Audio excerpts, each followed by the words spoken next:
વિરામ બાદ આપનું સ્વાગત છે।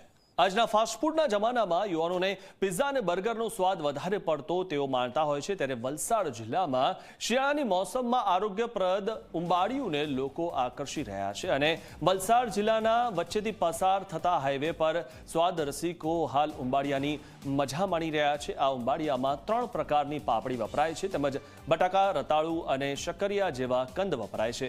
આ કંદ અને પાપડીમાં લસણ, આદુ અને મરચાના મસાલા ઉમેરવામાં આવે છે।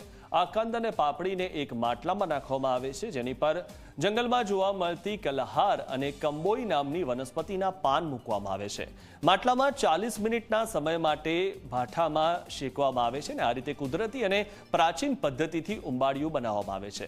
સામાન્ય વિક્રેતા રોજનું 100 થી 200 કિલો ઉંબાડિયું વેચીને તગડું કમાઈ લેતા હોય છે, જેના કારણે હાઈવેની આજુબાજુના લોકોને નવી રોજગારી મળી રહી છે। અમને બહુ સરસ ઉંબાડિયું અહીંયા ભાવે છે દીપ્તિબેનનું, કેમ કે દર શિયાળામાં આ ઉંબાડિયું અહીંયા મળે છે અને એકચ્યુઅલી જોવા જઈએ તો જંક ફૂડના જમાનામાં આ ઉંબાડિયું એક ખૂબ જ સારી વસ્તુ છે ખાવા માટે, હેલ્થ માટે અને સ્વાસ્થ્યવર્ધક છે। એટલે આમ જોવા જઈએ તો બાળકો પાપડીનું શાક ને એવું ખાતા નથી અને તેને બહુ અવગણે છે, પણ જ્યારે ઉંબાડિયું કહીએ છીએ ત્યારે એ લોકો તરત હોંશે હોંશે ખાય છે અને ઉંબાડિયું છે તે શિયાળામાં જ મળે છે અને ખાસ કરીને એમાં 3-4 જાતની પાપડીનો પણ યુઝ થાય છે, કલહારની ભાજી।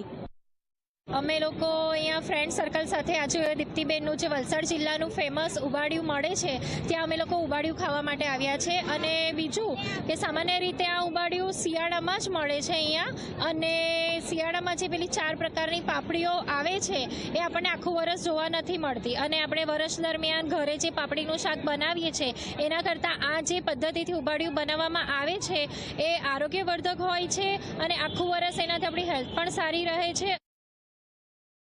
ઉંબાડિયું તો અત્યારે શિયાળામાં જે શાકભાજી મળે તેનાથી બને ને, આ તો ઘણા વર્ષોથી અહીંયા મળે, એટલે અહીંયા આ વલસાડમાં જિલ્લામાં ઉંબાડિયું ફેમસ છે। રતાળુ, શક્કરિયા, કંદ, બટાકા, પાપડી નાખીને બનાવવામાં આવે। એ પહેલાં તો એને ધોઈ કાપીને સાફ કરવાનું, પછી મટકામાં ભરીને બનાવવામાં આવે। એમાં લીલો મસાલો આવે, મતલબ કે લીલા મરચાં અને લસણ ને એવું આવે।